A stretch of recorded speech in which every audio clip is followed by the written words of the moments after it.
Welcome to Expanding Your Faith, a podcast hosted by Bishop Greer Godsey of the Old Catholic Churches International. Expanding Your Faith brings together a panel of well-educated clergy and laity to discuss modern events with a biblical perspective. Our podcast is about to start. Please stay tuned.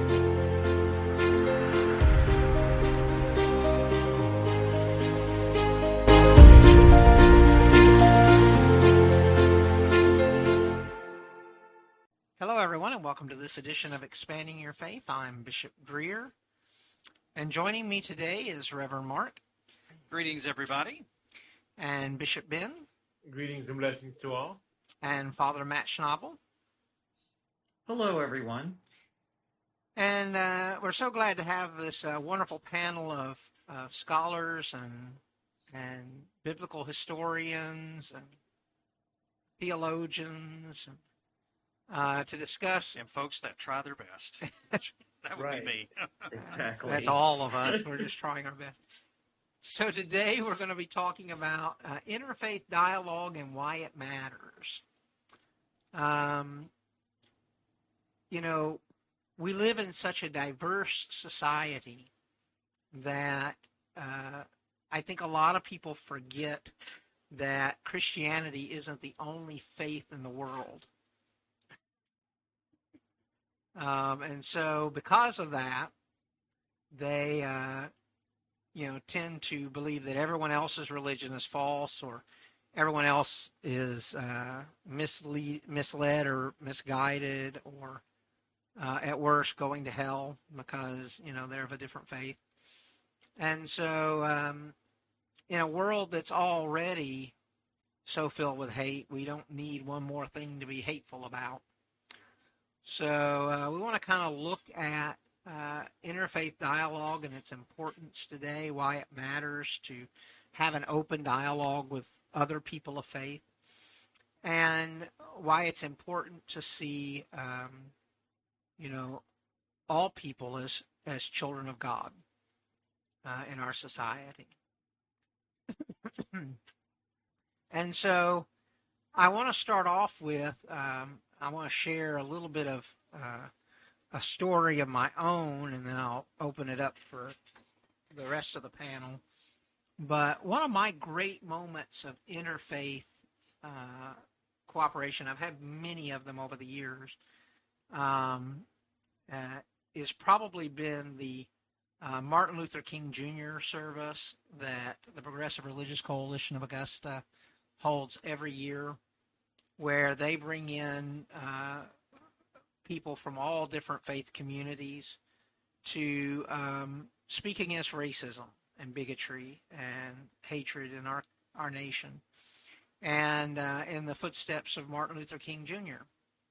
and trying to remind people that his message is still important even today. And so that is one of the great moments of interfaith cooperation and dialogue that I've been able to be a part of in my time of ministry. Would someone else like to share an experience that they've had in interfaith ministry? Well, along those lines, I also participate in that particular service that Bishop's referencing. And from my background, raised in charismatic Pentecostal Christian circles, particularly in the Pentecostal mindset, there was not a lot of interfaith and cross-faith communication, especially with other religions and faiths. We didn't even do it within our own circle of other quote-unquote Pentecostal churches. So when I was seated a couple of years ago, we did this thing where they would have all the ministers sit up on the stage, all the faiths, sit up on the stage in a semicircle around the guest speaker.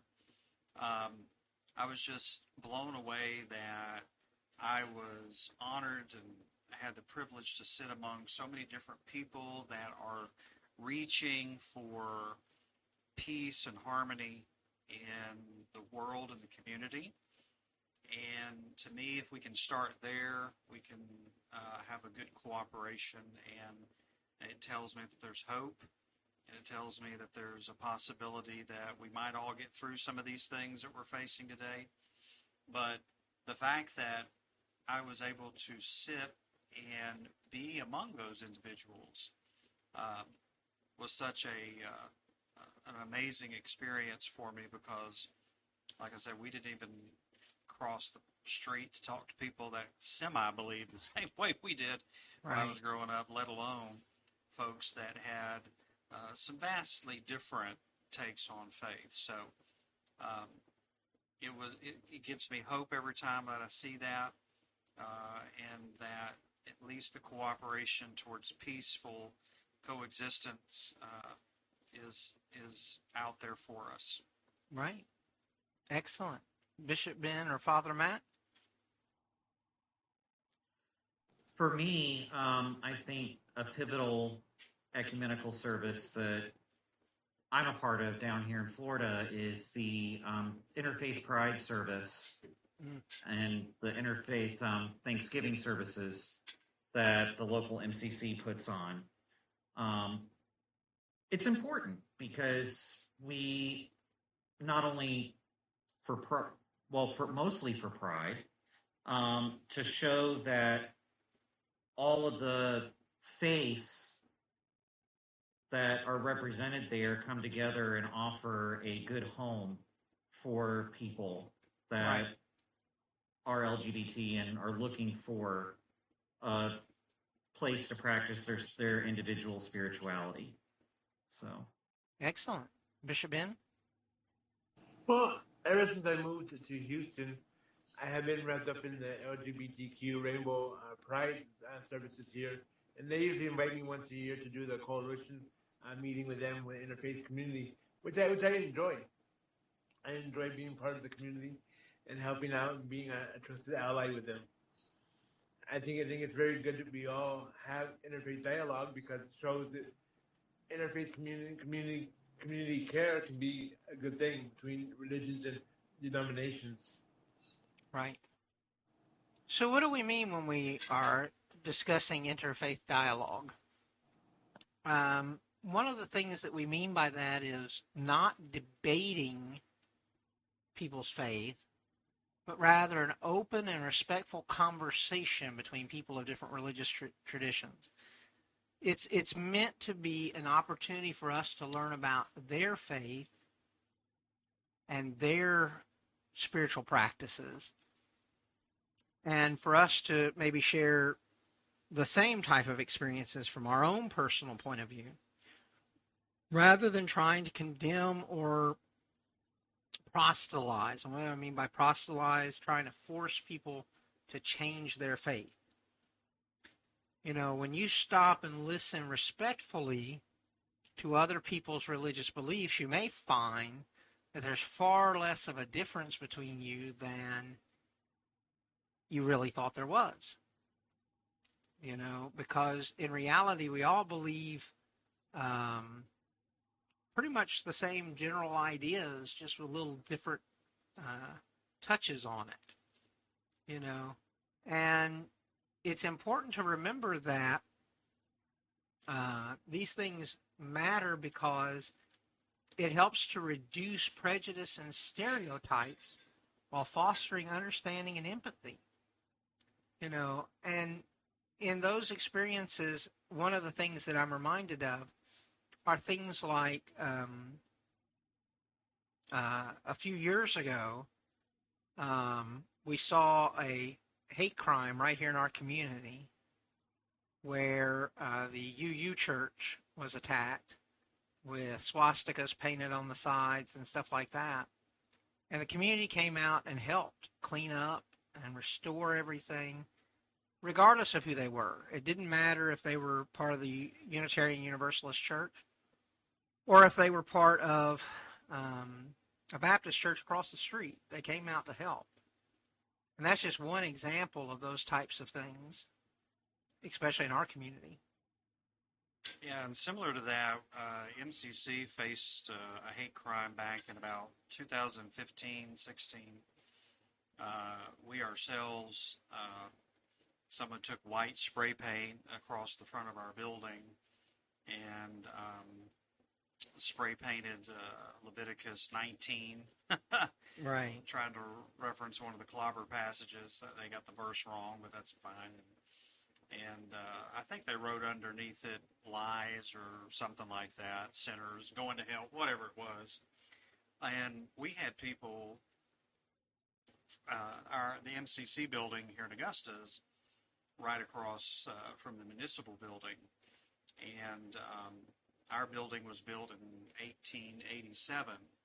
So it's old, and it's part of a historical society. So just the fact that somebody painted on that beautiful brick from well over 100 plus years ago was very sad. But we had people from across the street. We had various faiths come. We held a service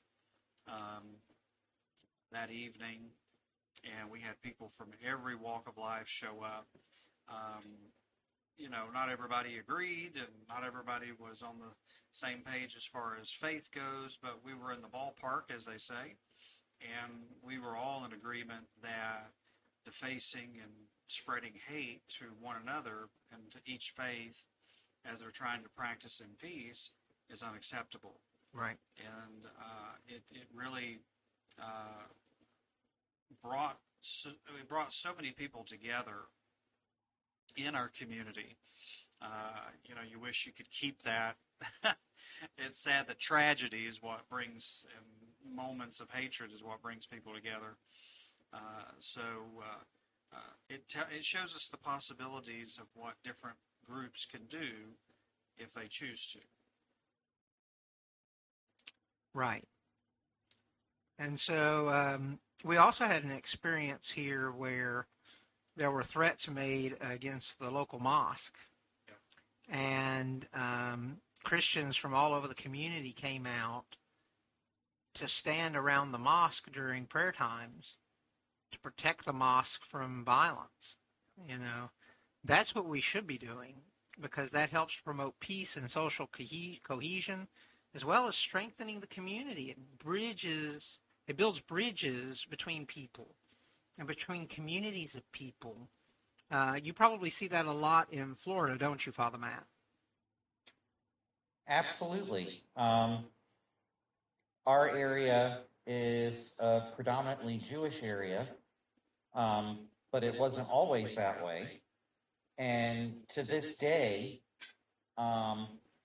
Jewish hate crimes are still averaging about 63% of the hate crimes in the area. Wow. So there's a lot of work to be done, and the best work that can go into that is communities of differing faiths, whether part of the Abrahamic family or not, coming together and supporting one another to help end anti-Semitism in our area. Right.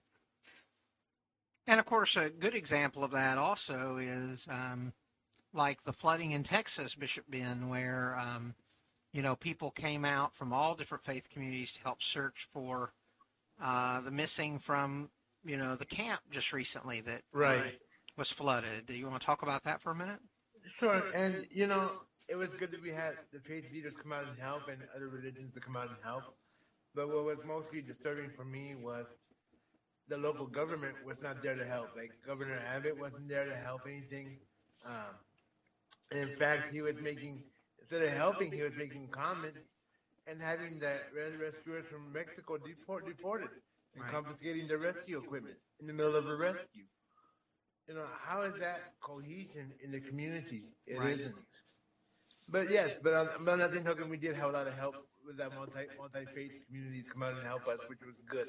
It was good to see that. I know that as an amateur radio operator, I've worked with what's called Saturn, which is the Salvation Army Radio Amateur Network. Right. And Saturn goes around with the with the Salvation Army's disaster relief team and helps with communications in disaster zones. And in Saturn, you have people of all different faiths coming together to work together. I've worked alongside, Baptists, Buddhists, Hindus, even Satanists, who are just there to help their community, to make their community a better place and provide disaster relief when necessary. And so, when we can come together and discuss these types of divides in a respectful way, we can really help build up our communities and make our communities a better place for everybody. And I've also learned a tremendous amount from other faith communities.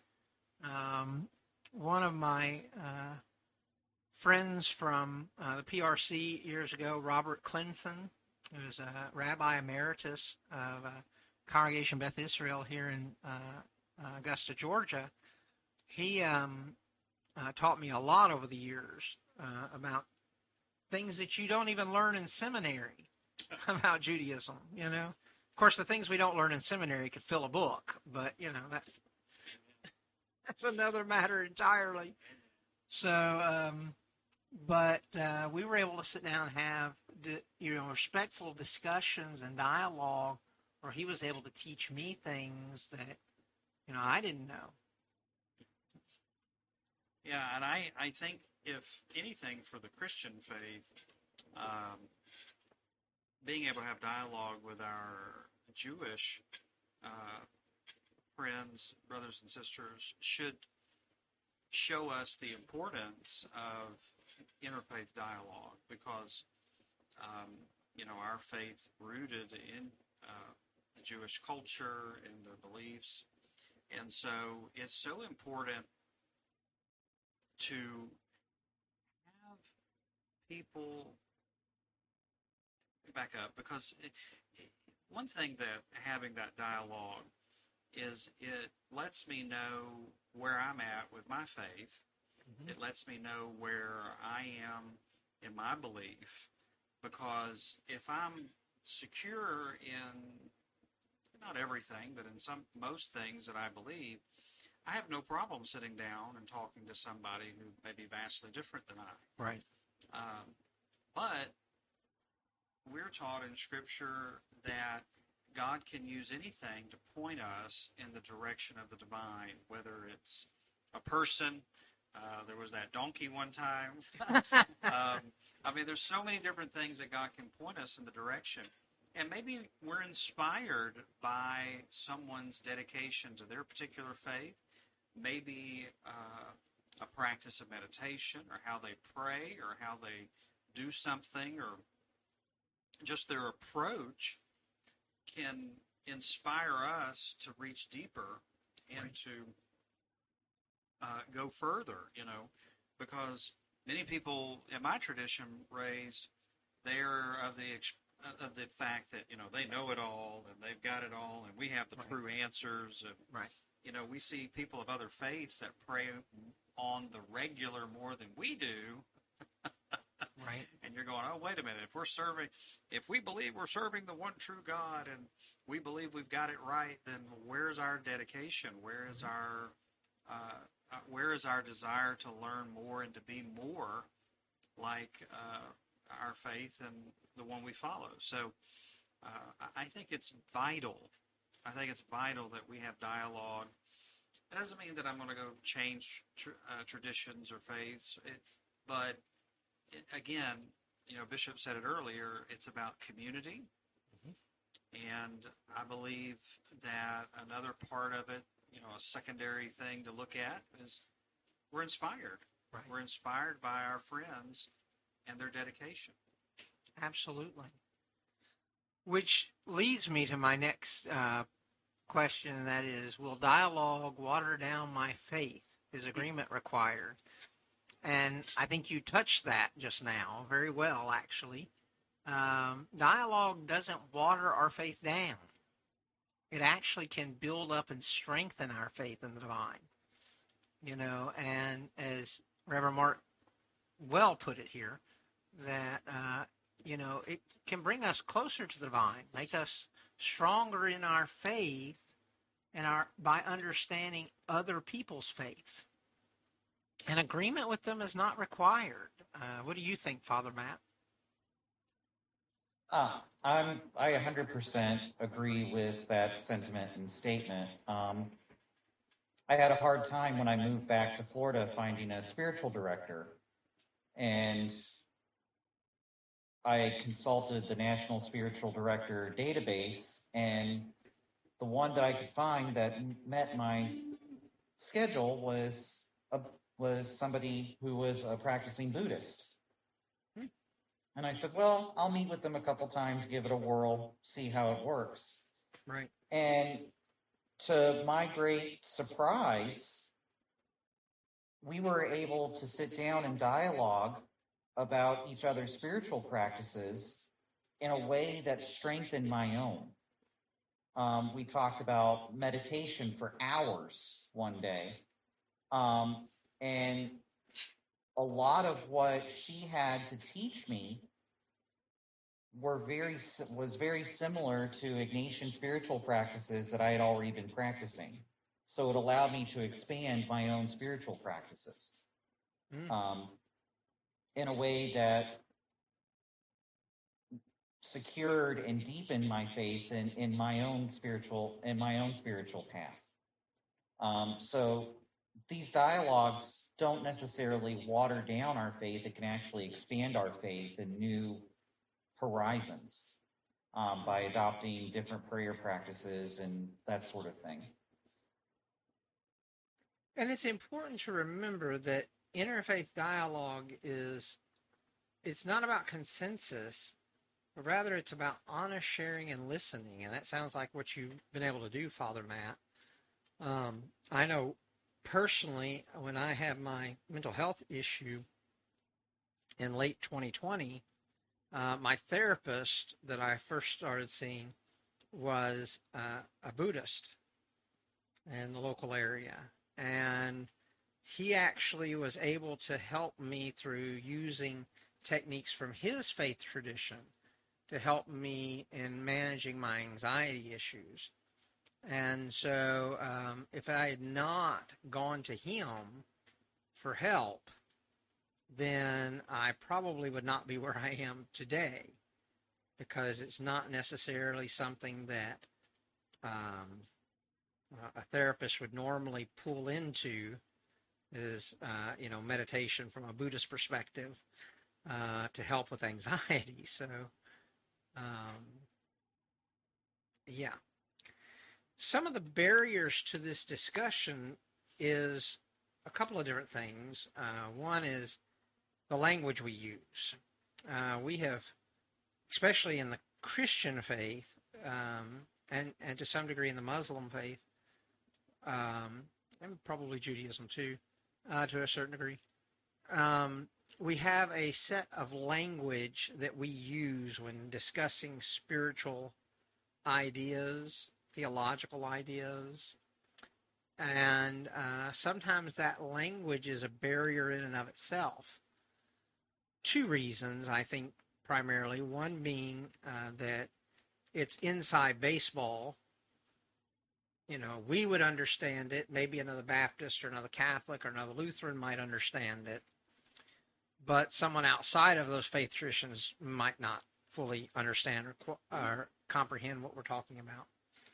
And the other is that our language is off-putting.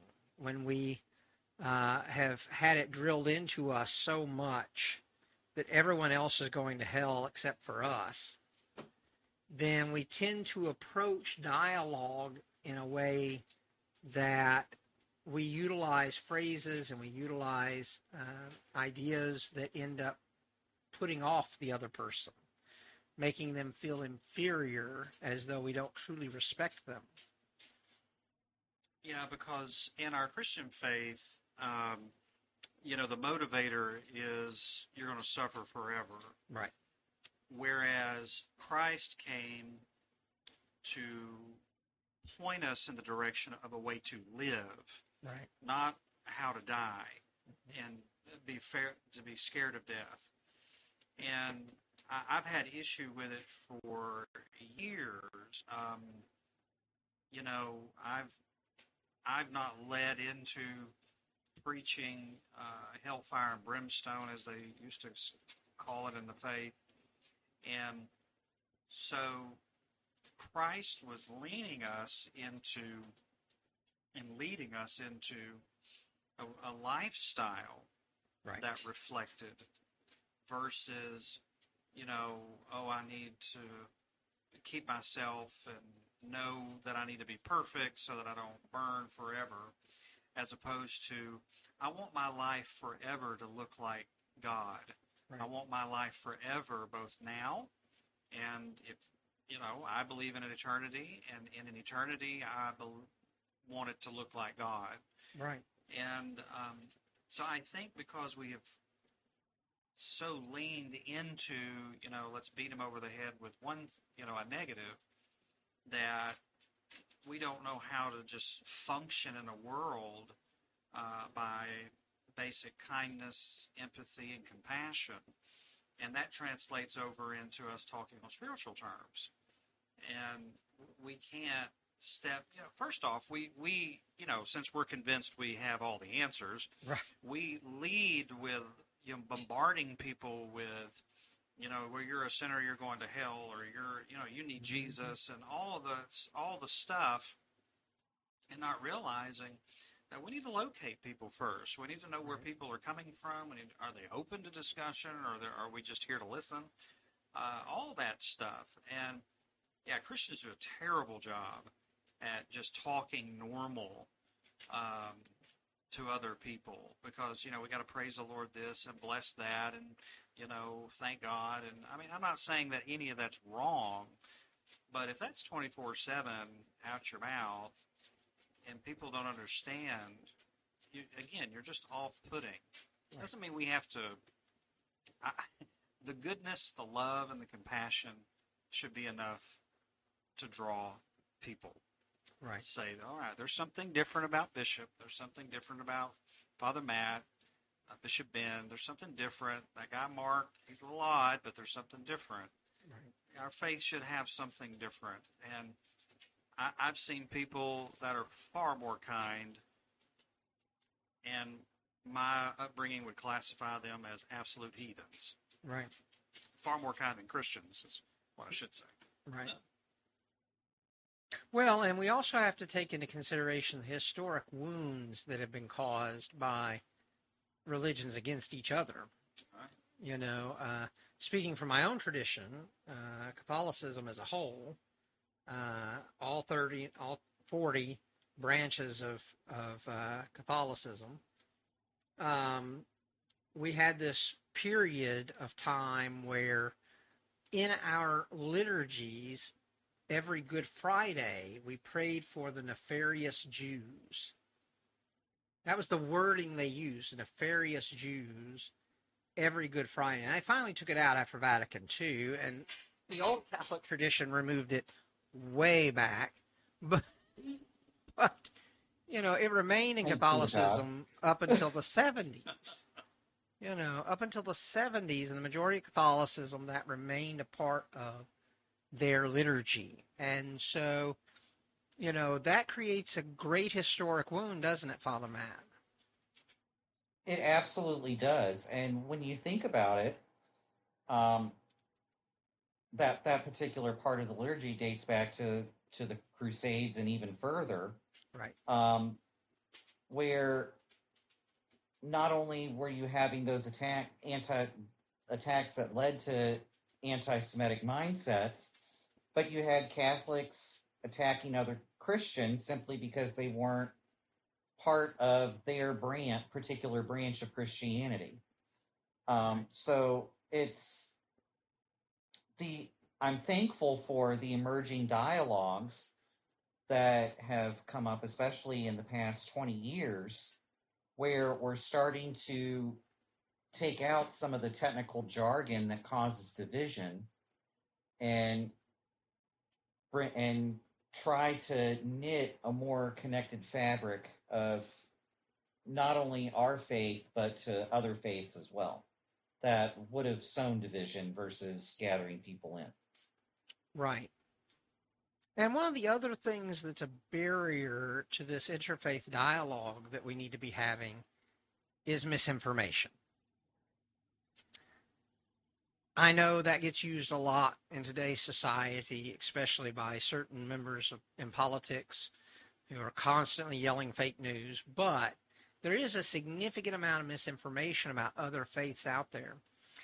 And Bishop Ben and I can give you a list of examples just from being on TikTok of the amount of misinformation about religions. I want to point out one of them in particular, and Bishop, I'll let you comment. But one of the instances that we get a lot is this idea that Allah is a demonic God, that Allah is an evil spirit, not God. Well, the problem herein lies that Allah is literally the word God in Arabic.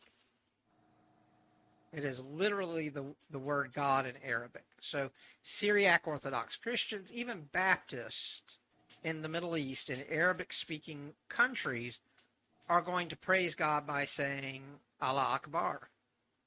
You know, God is great. So the idea that Allah is this demonic God is misinformation. It's a lie.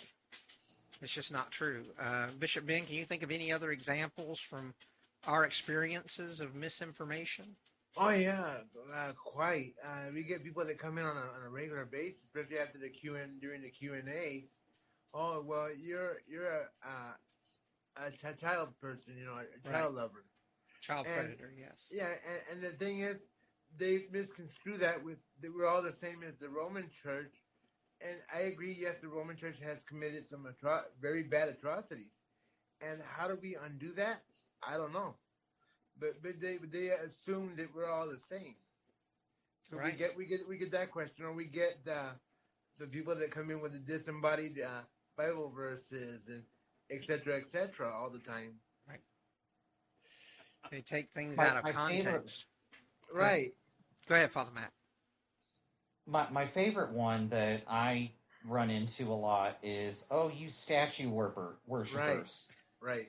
Because we're venerating, saints. We're, suddenly, going against the commandment against idolatry, because we're venerating a saint and asking them to intercede for us. Right. But which is a big difference from saying, I'm going to give you a sacrificial offering and worship you as a god. Right. My favorite is the Mary worshiper. Right. Or because I mentioned Maximilian Kolbe or Michael Judge or somebody that holds some kind of meaning in my life and my liturgies, suddenly, oh my God, I've elevated them to the status of God. No. Right. You're recognizing them as an important person of faith that has power to help you out in this realm because they've been confirmed to be with God. Right. So it trying to explain that to people that don't have that kind of language and understanding can be difficult, but once they can grasp it, they can go, well, that's no different than me wishing that grandma so-and-so is up in heaven today looking down on me. Right. So it's, so once you can relate to people in those terms, it becomes easier. Very true. Very true. Did you have something to add, Reverend Marc? No, I mean, I just, my tradition would do the same thing where we wouldn't have statues of saints or depictions of saints in our sanctuaries, but we would worship how we worshipped. Right. We put on an idol of the fact that we have the gift of the Holy Spirit, and therefore we are a notch above everybody else. And so our knowledge became our idol, and we worship that a lot, as opposed to worshiping, the work that Christ gave us to do in the earth, as a form of worshiping to the divine. Right. We worshiped our knowledge. So there's many forms of idol worship out there that people engage in. So some of the ways that we can foster interfaith dialogue in our communities is start by listening. Be genuinely curious. I watch a lot of these videos on TikTok and Facebook. I've been getting a ton of them lately. There are these videos where these First Amendment auditors are out just standing on the sidewalk, filming everything around them, not hurting a soul, not getting into traffic, not. And the number of people who come up and immediately start attacking them is appalling. They don't start with, hey, hi, how are you? I was just curious what you're doing. No, it's always, I didn't give you permission. You're not allowed to do that. This is illegal. We, as people of faith, tend to do the same thing whenever we feel the slightest bit threatened in our faith or our religion. We shut down. And so if you genuinely want to learn, you have to listen, and listen with a genuine curiosity. Not be there to debate and to argue, but be genuinely curious. Ask engaging questions about their beliefs and traditions and values. You'll find that most faith traditions have the same general faith belief structures, value systems that we do. And attend interfaith events and initiatives in your area. We talked about the MLK service. We also have the Interfaith Mental Health Service every year here in Augusta that is a rather large gathering of interfaith individuals. And the interesting thing about it is a lot of people, I think when I say an interfaith mental health service, they think that we're there to pray the bipolar away. And that's not what it's about. It's a space where everyone can come together and share their experiences and find common ground, find camaraderie, find support in their struggle. And so I think that those types of events and initiatives are important. What are some other things that we can do to engage in interfaith dialogue, Reverend Marc? Ooh, you hit a lot of them. Yeah, we often listen to respond to know what we're getting ready to say, Right. versus listening to comprehend, listening to embrace where that person's at. That's a huge part of it, because if we engage ourselves to and make ourselves slow down long enough with the people in the room, that's part of it, with the people in the room, then we'll realize first they're human beings and they're trying to just do the best that they can with where they are. Many people are in this position because that's where the way they were raised. But they're really just trying to reach for the best spiritual walk that they can embrace. Right. And, obviously stepping back and reading and, trying to figure out where people are before you are engaging in those individuals. But I love being surrounded by interfaith individuals. I love being surrounded by different leaders of various faiths, because it challenges me to reach deeper in my own and be present with those people as much as you can. I'm sure you can find some place close to you, wherever that's at, to dive into some interfaith stuff, even if you have to drive a little bit for it. But it so inspires you, and it also tells you that you're not alone in the community trying to reach for some of the same things. Right. Some of the same common values and core, such as compassion and justice and peace. That's right. You know, the CSRA Peace Alliance here in Augusta has Muslims, Jews, Baptists, Catholics, Lutherans, who all march together for one common goal: to end wars and to bring peace. And so it's those types of things that help us, build these interfaith dialogues and ultimately relationships. But relationships take time to build, don't they, Father Matt? They do. It doesn't happen overnight by any means, but it's well worth the work. I think you told me Augusta did this several years ago, but Virginia Theological's also done this, where they have an interfaith library, Yes. where you can literally check what they call check a faith out, and go and talk to somebody and engage somebody of a different faith than yours, so that you can reach better understanding and better knowledge and see the core values that most align with you.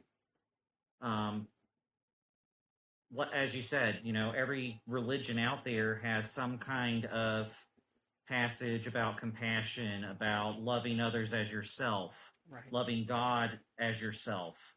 It's the same concepts, just wrapped in a different package and a different way to worship. And I think that's important. And it's especially important when you're talking about getting together to form movements to demand social change. Your greatest strength is knowing what you have in common than knowing what your differences are. Right. I agree. And it's important, too, to remember that when building these relationships, to understand that all these things we've talked about, all these roadblocks, can still become a problem, even in that relationship building process. And so be patient, take your time, be willing to, listen and work through these issues. I was going to share a couple of different resources that you can find that will help you with this interfaith dialogue, this journey. And one of them is My Neighbor's Faith, Stories of Interreligious Encounters, Growth, and Transformation by Jennifer Howell Peace. My Neighbor's Faith, Stories of Interreligious Encounter, Growth, and Transformation. It's a good book if you'd like to read more about how you might have better interfaith dialogue with people around you. And the other one is The Interfaith Family Journal by Susan Katz Miller. The Interfaith Family Journal by Susan Katz Miller. And those can both be found on Amazon or your local bookstore if you'd like to participate in your local bookstore. All right. So what have we learned tonight? What are our key takeaways? Interfaith dialogue builds empathy, trust, and peace without requiring religious compromise. It challenges listeners to reach out to someone of another faith this week and begin a conversation. Begin a conversation with those people around you, those people of different faiths, and try to learn more from them. Reverend Marc, your final thoughts. To me, it's important for us to reach out. I mean, how do we obey the commandments of Jesus and be involved in our community if we don't?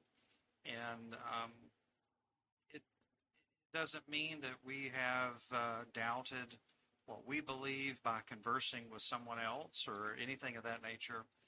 It might just open up an opportunity for you to grow in your own faith or realize you might be missing something.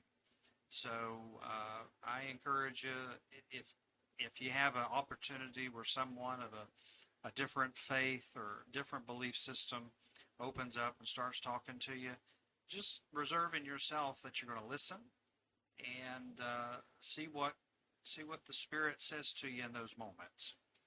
Excellent. Great advice, Reverend Marc. Father Matt, your final thoughts? My final thoughts on interfaith dialogue are just that be willing and open to have conversations with people you normally wouldn't have conversations with. You never know you never know if you're open to them, you never know when these learning opportunities can come to you. Right. The old adage is you're not truly living unless you're learning something new. And the learning something new may be that you have a greater connection with somebody who is a Jainist or a Muslim or a Sikh than you ever thought that you might have had before, just simply by being an active listener and participating in an open-minded conversation. Excellent. Thank you, Father Matt. And Bishop Ben, your final thoughts? Well, like Father Matt said, Reverend Marc, I like to just parrot, also not only to open your ears, but open your ears of your heart. Have that servant heart to listen. Have compassion. Just be there to listen and start respectful dialogue. It costs nothing to be respectful and kind to people. Excellent. Thank you, Bishop Ben. I want to thank everyone on our panel tonight for joining us and participating. It's been a wonderful podcast as usual. And next week, we're going to do something a little bit different. We're going to talk about faith and pop culture. So we get to talk about movies, television shows, music, books. Might even delve a little bit into sci-fi. So faith and pop culture next Saturday night. That'll be a fun episode for us for episode 5. I hope that you will continue to check us out online. Remember, you can always send us your comments or questions throughout the week on our Facebook page or on TikTok, where we are now there at Expanding Your Faith on TikTok. And we hope that you will join us next week when we once again attempt to expand your faith. Until then, keep shining bright, my friends.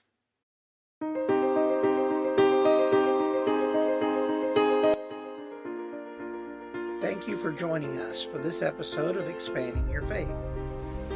For more information on Expanding Your Faith, check us out on facebook.com/Expanding Your Faith. We are available on Apple Podcast, Spotify, Google Play, and wherever you find your podcasts. Until next week, when we once again attempt to expand your faith, keep shining bright.